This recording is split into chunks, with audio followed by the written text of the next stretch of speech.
आज बोलूया शेतीबद्दल. शेती आहे तर आपण आहोत. शेती माणसाला घडवते. शेती जीवन देते. यंत्रामुळे वस्तूचे रूपांतर होते. कापडाच्या गिरणीत कापसाचे कापड बनते. कुंभार मातीला घटाचा आकार देतो.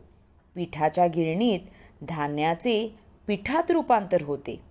परंतु मूळ वस्तूत वाढ करण्याचे काम कोणतेच यंत्र करू शकत नाही. ते फक्त शेतकरी करतो. आपल्या शेतीमधून तो धान्याची रास पैदा करतो. तो एक दाणा पेरतो व त्यातून 100 दाणे काढतो. येथे मूळच्या वस्तूत वाढ होते, रूपांतर नाही. कारण त्या गोष्टीचा संबंध निसर्गाशी आहे. शिवाय इथे धीराची गरज असते. मानवाची पहिली गरज जी भूक आहे ती शेतीच भागवते. सर्व उद्योगधंद्याचा आधार म्हणजे शेती. जमिनीशी असलेला माणसाचा संबंध तुटला तर जीवन विकृत बनते. शेती आपली माय आहे. तिला विसरून चालणारच नाही. धन्यवाद. मत्सर म्हणजे राग. मत्सर हा मानवाचा मोठा शत्रू आहे. तो त्याच्या स्वार्थातून जन्मतो.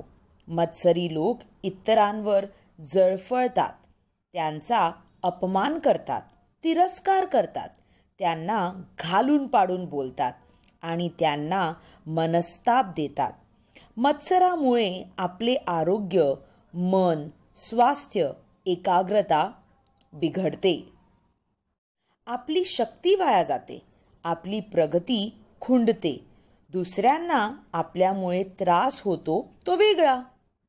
म्हणून आपण नेहमी प्रयत्नशील राहून मत्सर या दुर्गुणाचा आपल्या मनाला स्पर्श होऊन देऊ नये. एखाद्या विषयी चुकून मत्सराची भावना आली तर त्या व्यक्तीच्या चांगल्या गुणांची आठवण आपण केली पाहिजे. हा उपाय तसा कठीण आहे, पण प्रयत्न केल्यास यश मिळू शकते. धन्यवाद.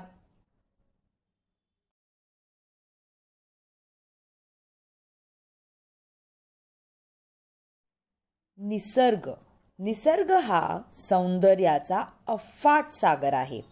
त्याचा प्रत्येक कप्पा उलगडून पाहिल्यास मानवाला एक विलक्षण आनंद, समाधान, शांतता व सुखाचा अनुभव होतो. रणरणत्या उन्हात जीव कासावीस होत असताना वाऱ्याच्या हलक्याशा झुळकीने मिळून दिलेला समाधान अवर्णनीयच. बीज रुजणे, अंकुर फुटणे, त्याला पालवी येणे, फुले फळे यांनी झाड लदबदणे, हे सगळे विलक्षण आहे. आपल्या डोळ्यापुढे बघता बघता एक छोट्याशा बीजेचे मोठ्या वृक्षात रूपांतर होते. आपल्या नजरेसमोर डोंगरमाथा हिरवी चादर ओढून घेतो. झाडांना टांगलेली पक्ष्यांची सुंदर सुंदर घरटी पाहताना पावलं नकळत थांबतात. क्षणभर ती डोळे भरून पाहणे अगदी सुखावणारे वाटते.